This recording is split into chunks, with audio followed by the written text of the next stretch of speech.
اللہ تعالیٰ کا قرآن کریم کی فرمائی یا ایوہ الذین آمنوا قو انفسکم و اہلیکم نارا، اے مومنانو اے مسلمانانو دلت اللہ تعالیٰ و انسانانو تا دا ایمان پر صفت بانی خطاب کوئی. مولانا عبدالحی حضرت مولانا ڈاکٹر عبدالحی رحمت اللہ علیہ فرمائی چې دا خطاب دا پارا دوی طریقې دي چې ته یو چاته خطاب کوي، یو چاته خبرې کوي.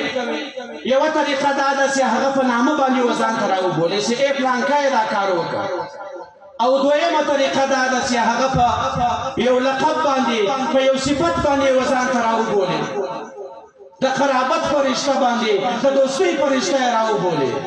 نو په کوم خطاب کې چې القاب ذکر کیږي، یو څوک چې ته ځان ته متوجه کوې، ځان ته مخاطب کوې، هغه ته په ښه الفاظو باندې ووایې، په هغه را روانه خبره کې بیا ډېر مینه محبت او شفقت وي.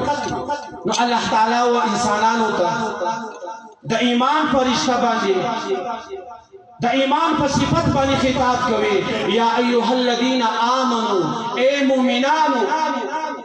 نو تر دې وروسته چې کومه خبره را روانه ده هغه ډېره د محبت خبره ده، هغه ډېره د شفقت خبره ده، هغه ډېره د عظمت خبره ده.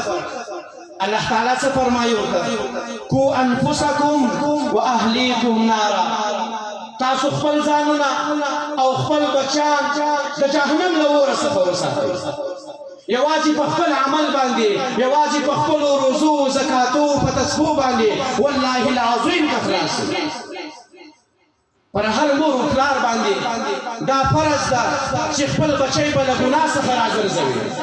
حتی علما کرامو لیکلي که چیرې بچی ځوان سي، بالغ سي، په دې صورت کې هم پر مور و پلار باندې داسې موارد ده چې دی به له ګناه څخه خپل بچی راګرځوي. لیکن زموږ ستاسو په پښتنو کې دا مشهوره ده، پلار دوه درې وارې زوی ته د یو کار ووایي، هغه کار کې وکړو، د هغه ګناه څخه راوګرځېدی، صحیح ده که نه راګرځېدی، بیا دی وایي ما غاړې خلاصې کړې دي. نو یوازې په وینا باندې غاړې نه خلاصېږي که څوم هغه بچی یا هغه بچی و بلوغ ته ورسوي. نو الله تعالی فرمایي کو انفسکم و اهلیکم نارا، تاسو خپل ځانونه او خپل بچیان د جهنم له اوره څخه وساتئ. هغه څنګه اور دی؟ هغه داسې اور نه دی چې هغه په بوټو باندې په لرګو باندې بلیږي. الله تعالی د هغه اور صفت بیانوي. وقودها الناس والحجاره، هغه د جهنم اور بیا په ډبرو باندې لګېږي، هغه اور به بیا په انسانانو باندې تازه کېږي. والملائکة علیها غلاظ شداد لا یعصون الله ما امرهم ويفعلون ما یؤمرون.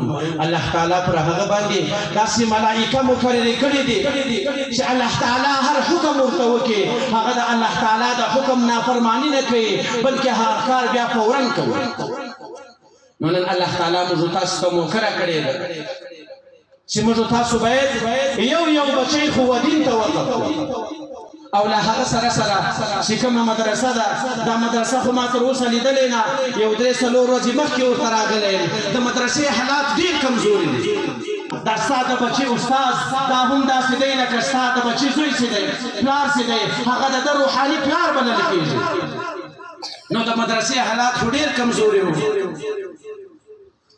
دلته به ګر سره د استاد تنخوا هم نه وي، د کوچنیانو باندې به پیسو شی هم نه وي. ما چې د مدرسې حالات وکتل او د مسجد حالات مې وکتل، ډېر کمزوري را معلومېدل.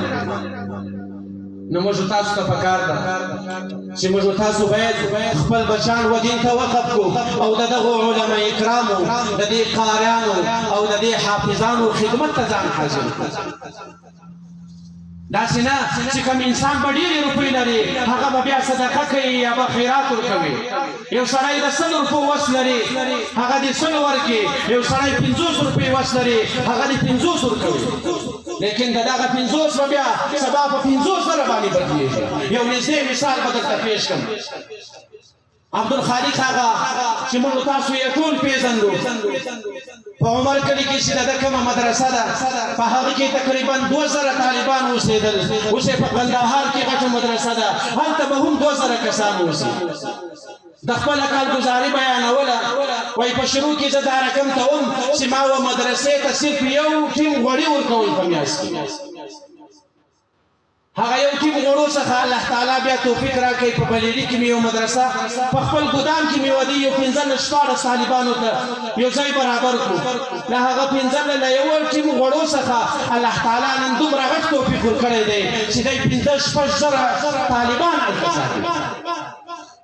نو مطلب دا نه چې په کلي کې کوم کسان پیسې لري هغه به کومک ورسره کوي، بلکې هر مسلمان هر کس په مدرسې سره کومک کوي او د ځان لپاره د آخرت لپاره به یو غټه ذخیره بولي.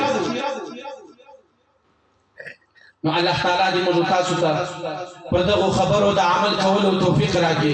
الله تعالی دې موږ تاسو په بچانو کې د قرآن کریم حافظان او علما کرام پیدا کړي.